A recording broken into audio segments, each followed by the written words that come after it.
বঙ্গোপসাগরে সৃষ্ট নিম্নচাপটি আজ সন্ধ্যার পরে গভীর নিম্নচাপে পরিণত হতে পারে।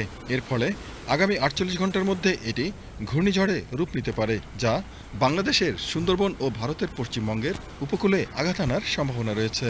আবহাওয়াবিদ ডক্টর মোহাম্মদ আবুল কালাম মল্লিক জানান, ইতোমধ্যে বঙ্গোপসাগরে সৃষ্ট লঘুচাপটি শক্তি অর্জন করে নিম্নচাপে পরিণত হয়েছে।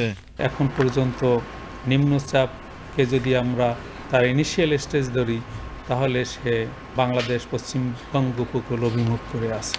তবে যে কোনো সময় এর গতি, প্রকৃতি, বৈশিষ্ট্য পরিবর্তন হতে পারে, কারণ যে সিস্টেম এখন আছে আমাদের বঙ্গোপসাগরে, তার বৈশিষ্ট্য পার্শ্ববর্তী অ্যাটমসফেরিক সার্কুলেশন এবং ঊর্ধ্ব আকাশের বৈশিষ্ট্যগুলির উপর অনেকটা নির্ভরশীল।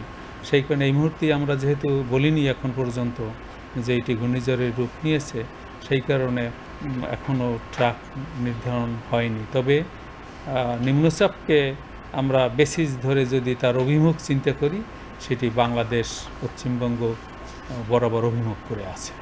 বঙ্গোপসাগরে সৃষ্ট নিম্নচাপ কেন্দ্রের ৪৪ কিলোমিটারের মধ্যে বাতাসের একটানা সর্বোচ্চ গতিবেগ ঘন্টায় ৪০ কিলোমিটার, যা দমকা অথবা ঝড়ো হওয়ার আকারে ঘন্টায় ৫০ কিলোমিটার পর্যন্ত বৃদ্ধি পাচ্ছে।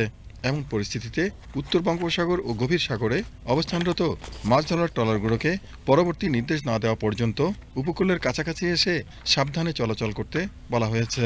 এই গভীর নিম্নচাপ থাকার কারণে আমরা সকল সমুদ্র বন্দরসমূহকে ১ নম্বর দূরবর্তী শেখ আলী, বাংলাদেশ টেলিভিশন।